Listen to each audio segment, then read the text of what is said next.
ধেত্তেরিকা, আজকে এই পাঠার মাংসটাকে ফেলেই দেব। এই পাঠার মাংসটা থাকতে থাকতে তো ঘরের মধ্যে নষ্টই হয়ে যাচ্ছিল, তার থেকে ভালো এটা আমি ফেলেই দেই। আরে এই ছেলেটা কি করছে? যা খুশি তাই করুক, চলো চলো আমরা চলে যাই। থাম তুই। এই তুমি এই মাংসটাকে কেন ফেলে দিচ্ছ? আসলে তো আমি রান্না করতে পারি না, আর রান্না না করলে তো খেতেও পারবো না, তাই এটা আমি ফেলে দিচ্ছি। আরে মা, ওর মাংস, ও যা খুশি তাই করো। ওর এখানে তুমি নাক গলাচ্ছ কেন? চলো আমরা চলে যাই। বন্ধুরা, তোমরা যদি আপেল খেয়ে থাকো ভিডিওতে লাইক করে দাও, চকলেট খেয়ে থাকলে চ্যানেলটিকে সাবস্ক্রাইব করে দাও, আর তোমরা কোন ক্লাসে পড়ো সেটা কমেন্টে লিখে দাও। এই চুটকি, তুই একদম চুপ কর। এই মাংসটা আমরা বাসায় নিয়ে গেলে কি তোর কাছে সমস্যা কি বলতেছো মা? আচ্ছা তুমি থাকো, আমি চলে গেলাম।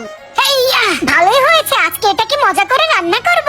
মাংসটাকে সবার প্রথমে একটু সিদ্ধ করে নিতে হবে, এরপর একে একে মাংসের উপরে সকল ধরনের মশলাগুলো ঢেলে দিতে হবে। তারপরে কিছুক্ষণ মাংসটিকে রান্না করলেই আজকের রেসিপিটা একদম তৈরি হয়ে যাবে। আরে মজা তো হবেই, আমার মা যেটা রান্না